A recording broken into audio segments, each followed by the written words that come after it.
Suspected herdsmen kill Lord's chosen pastor's wife in Benue. Some yet to be identified attackers have invaded the home of the wife of a pastor of the Lord's chosen church, Mrs. Eunice Omaye Oduba in Otukpo town, Benue State, stabbing her to death. Sahara reporters learned that Oduba was stabbed in the chest on Sunday morning. Some church members of the Lord's chosen in Otukpo who reportedly did not see her during church service were said to have gone to the house to check on her, only to discover her lifeless body. The husband is said to be a pastor of the branch of the Lord's Chosen Church in Cotonou, Benin Republic. We received calls from church members from the Lord's Chosen branch in Otukpo who came to check on her after they discovered that she didn't come to church on that day. The church members raised the alarm after they met her lifeless body in the kitchen, where she was lying on the floor with blood stains. She was stabbed in the chest at the topmost part of her left breast. Wow, a source revealed. The incident was reported at the Otukpo Police Division and the body was evacuated to a morgue by police operatives. It is not clear whether the police has made any arrest over the murder. Wow, that is very graphic. It's graphically disturbing, even though it's not necessarily an image there, but that is so bad. Someone says the headline is misleading and idiotic. There's no mention of the husband in the entire story. It seems the real killers paid Sahara reporter. Okay, all right. Okay, now this I don't. Well, it says suspected herdsmen. What do you mean? In all the news, do they mention the herdsman name? I mean, the only identification we have of a herdsman is the first with the Kankara boys and the one coming out to say that they did certain things. But then with all the news and headlines about all these killings, the word is normally herdsmen, not necessarily their personal name. So I don't understand what you mean. It's a bit far-fetched. Someone says, without evidence, herdsmen shouldn't be seen as potential suspects in this case. I can for sure tell that Otukpo is a lawless town on its own.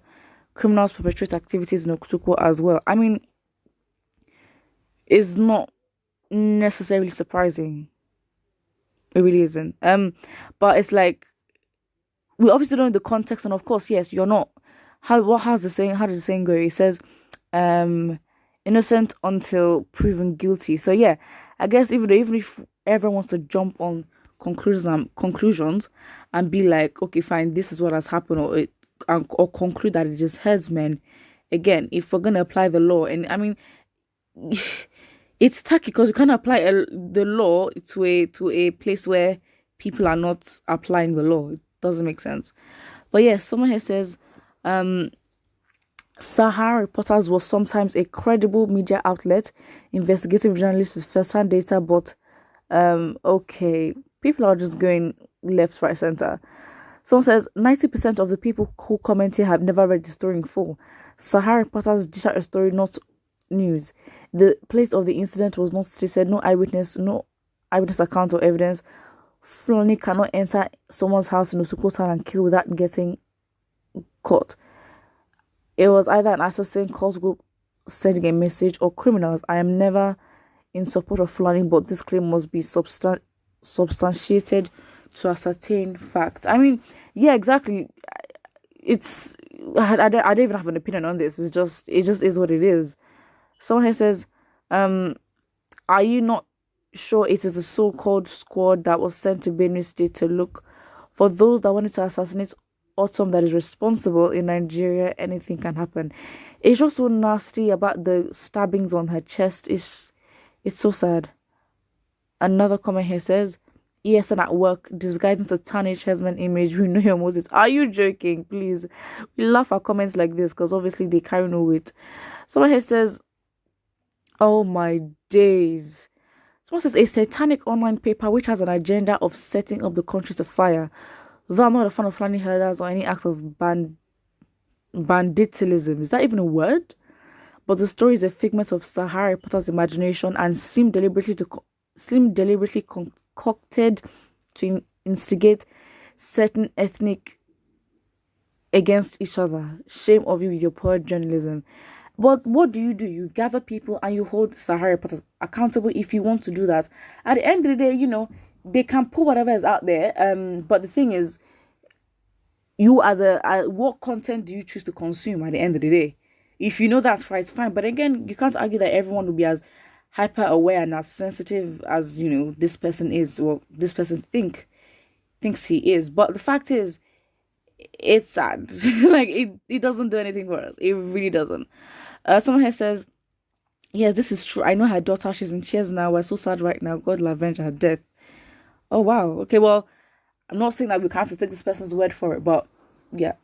But the fact is, if Nigerians are not already divided, so that's the thing. It's easy to control a divided people. Nigerians are already divided, so the work of whatever media house which you think has a satanic agenda. I'm replying to the other comment because the person said that, you know, some media outlets in, you know, specifically Sarah reporters have an agenda to instill hate. I mean, to be honest, if the people are not already divided in their mind and in the way they relate with one another, you know, it doesn't, it makes the job of, you know, the instigators easy.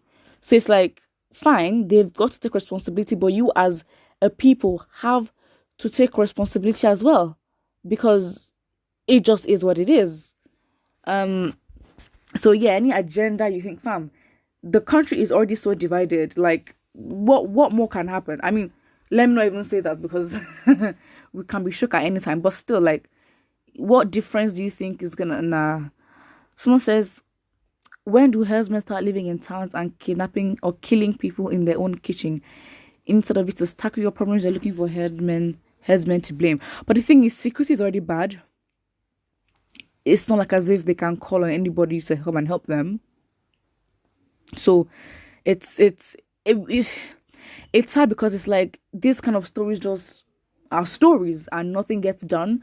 Unfortunately, it's not like as if we have a good security system that's diverse in terms of, you know, forensic analysis and all that, to actually try to find fingerprints or just be technologically advanced in terms of just making I don't even know what to say, but unfortunately our security system is below average. It's so bad and poor, and consistently there have been millions of cases where they get neglected like this, and you know, all of a sudden we can't just be surprised as to why one case is not getting a lot of attention than other cases that should. I mean, yeah, but it's sad. That's all I can say, because honestly, these things will continue to happen if the people let it happen. That's how I personally feel. I feel like there has to be a riot. There has to be an uprising. You have to show this government what you are made of and let them know their place. And, you know, that see finish mentality that they say about, you know, the citizens needs to stop. But if the citizens do not stand up and go and show themselves in front of these politicians, these things will continue to happen and the politicians will never be held accountable ever. Put what you think and don't forget to like and subscribe.